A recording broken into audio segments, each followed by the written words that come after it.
So, welcome back to Marketplace Missions, episode 6, where today I messaged the owner of a Bentley Flying Spur to see whether he'd be up for doing a video. Thankfully, he was up for it, but we didn't end up doing the video on the Bentley Flying Spur, as you'll see, and you've probably already seen in the thumbnail. We got to make a video on something a little bit more special, so I hope you lot enjoy the video, and please leave a like and subscribe. Right, guys. We are back for another episode of Marketplace Missions, and today, look at the beauty that we've got here. I'm here today with Luke. It's nice to meet you. Lovely to meet you. So I messaged Luke on Marketplace about this Bentley, and go on, tell me a little bit about it. Well, it's like the poor man's Bentley. So if there is one, this is it. It's like an affordable, everyday run around, but the downside is the maintenance. Yeah. Obviously, it has its real good things, and it has its bad, obviously, the maintenance, it's the liability, but touch wood, it's been a really good car. What made you choose it? What made you choose this over, I don't know, other models that might compare to it? There's not much on the market when it comparing to a Bentley, but what made me choose it was the price. I bought it for a good deal, and I bought it for a reason. I bought it for my partner to go to work in, maybe bump a few times, not to worry too much about it. We have a few more cars, and this is a good run around, should we say? Yeah, 100%. So, what made you come to the decision that you wanna part ways with it now? I don't know. I change a lot. I get bored very quickly, and I haven't driven it in a year. My partner didn't drive it, so it kind of became irrelevant. Yeah. So now it's time to go. I've had it for 2 years, but it's been sat here for a year doing nothing. So yeah, there's no reason to keep it anymore. Yeah, fair enough. Today, guys, we're not actually going to be doing the video on this car. In a minute, I'm going to show you the car that we're going to be doing on, because Luke's got a pretty impressive collection. So yeah, we'll catch you at the next car.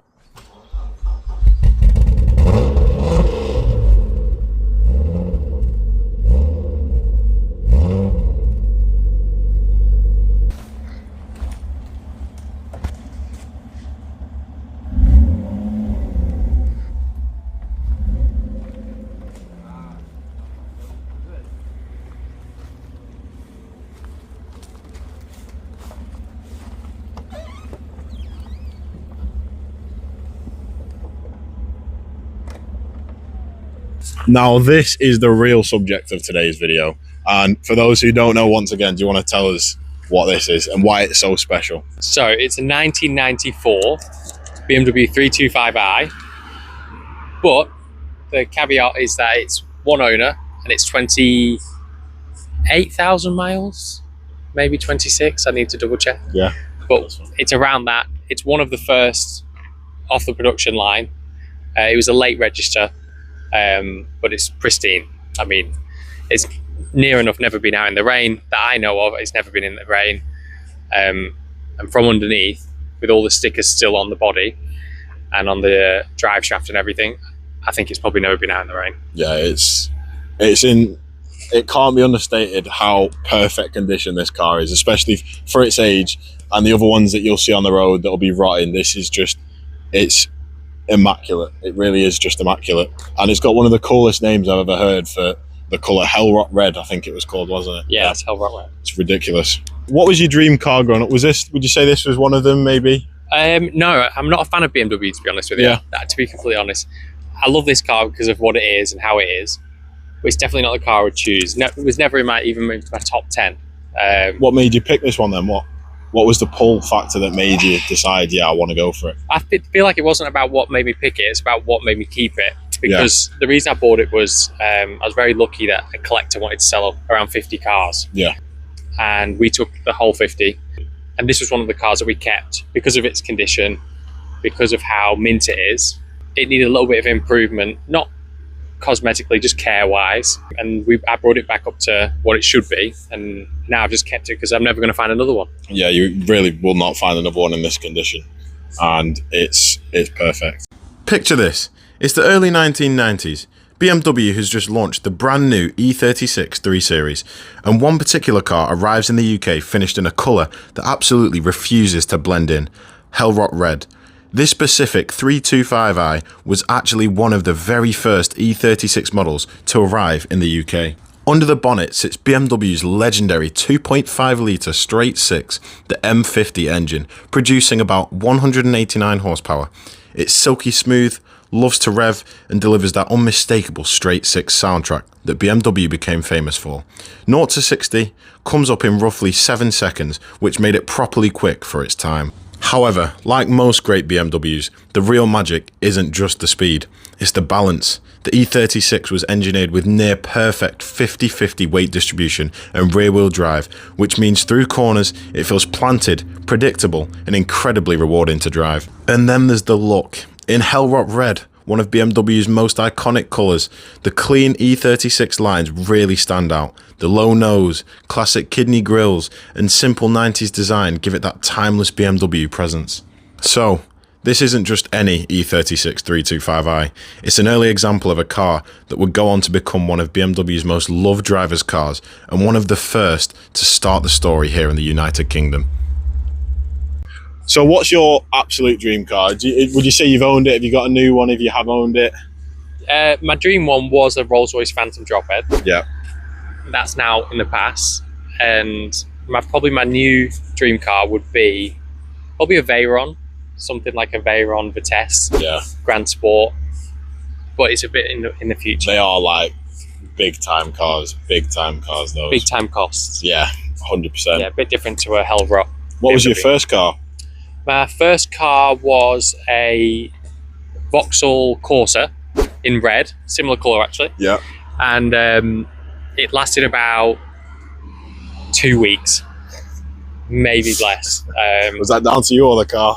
No, that was down to me. That was down to me. And then I ended up giving it to my grandma. And I changed it about 2 weeks later for a Jeep Wrangler. So super cheap. Big change. Insurance. Yeah. I was surprised. It was a bargain. So I took it and I drove it for a year. And then I went to a car and Jeep Wrangler. So What would you say your top 3 cars of all the cars you've owned? Would you say it can be based off anything? It can be based off looks. It can be based off speed, reliability, anything you want. That's a very difficult one.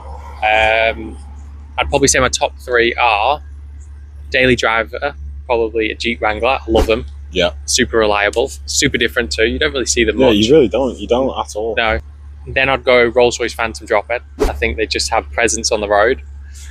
Then I'd probably go Aston Martin Rapide. I think it's super comfortable, it sounds amazing. They drive super comfy.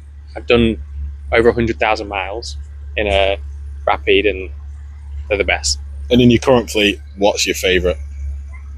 Oh, that's hard. Probably my Rapide has got sentimental value. Yeah. To drive, probably my Vanquish. And to collect, probably the Mazda MX-5. Yeah, which we will be doing a video on at some point. As I said, we're going to be coming back to Luke quite a bit. We're going to rinse him for all his cars. No, I'm joking. But yeah. What you want?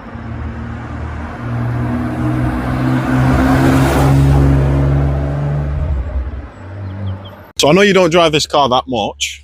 Well, with being the condition that it's in, I mean, I won't want to drive it too much either. But what is it like to run when you do take it out? So it's surprisingly expensive. It's not very fuel efficient. It's got a really small fuel tank for some reason.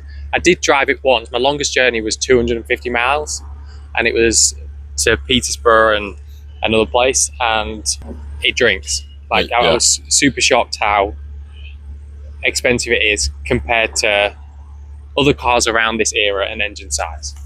Does it still give you that excitement feeling though? Does it still excite you the same way it does when you first bought it? I think this is the best sounding BMW.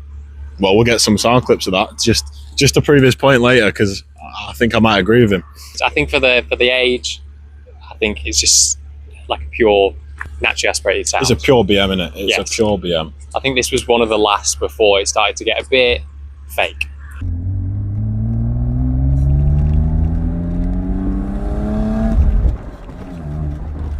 Oh, that sounds unbelievable. Oh my God.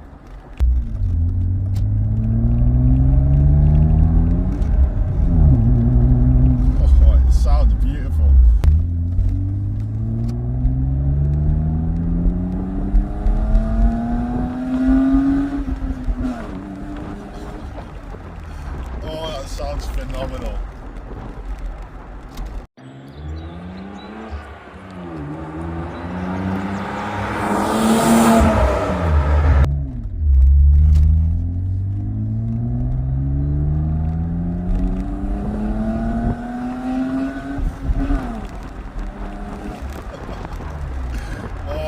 such a nice sound, oh my word. I think honestly it's the best sounding BM. I think I'm going to have to agree with you. I don't think there's anything better.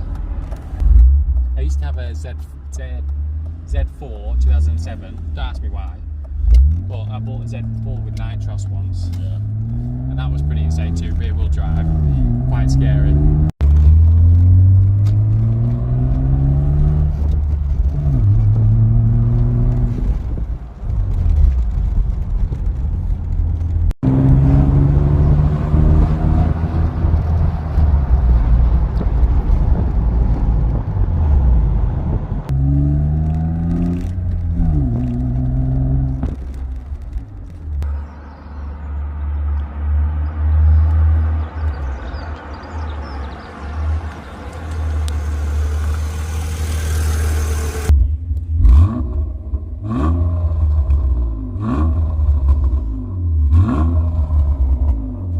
So guys, thank you again for watching. Most importantly, thank you, Luke, for letting me come here and have a look at these cars. I mean, hopefully we'll stay in contact and I'll be able to take a look at some more of the beauties that you've got here and elsewhere.